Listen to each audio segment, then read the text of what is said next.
না হচ্ছে ভিতরে থাক থেকে বেশি বৃষ্টি। এটা আমাদের বাড়ি প্রাকৃতিক এসি আর খাবারের তৈরি। এসি না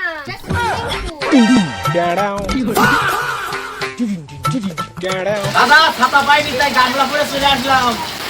ওরে বাবারে বাবা, তোকে দেখে মনে হচ্ছে এ জানো নতুন করে ডাল শুরু হয়েছে। ওকে দেখে মনে হচ্ছে ও ডাল রান্না করতে এসেছে। আরে আবার আমার মাথায় জল পড়েছে। মেরামত করবো না তাই তোমাকে আগে ভিজাছে। আজই চাল ঠিক করতে হবে, কাল ছেড়ে দেবো ঘরে। আরে টাকা কোথায়? টাকা নেই, বৃষ্টি আছে, তবু যদি ঘোরা লাগতো। ঠিক আছে, আর তোমরা দুইজন বসে এই জলে ভাত খাবে, থালা ধোয়ারও দরকার হবে না। আচ্ছা আচ্ছা, হয়েছে, আমি মিষ্টি ডাকবো।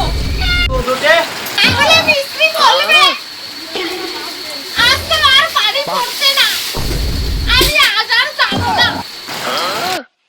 বাড়ি ফুটো হতে পারে, কিন্তু আমাদের মুখের হাসি যেন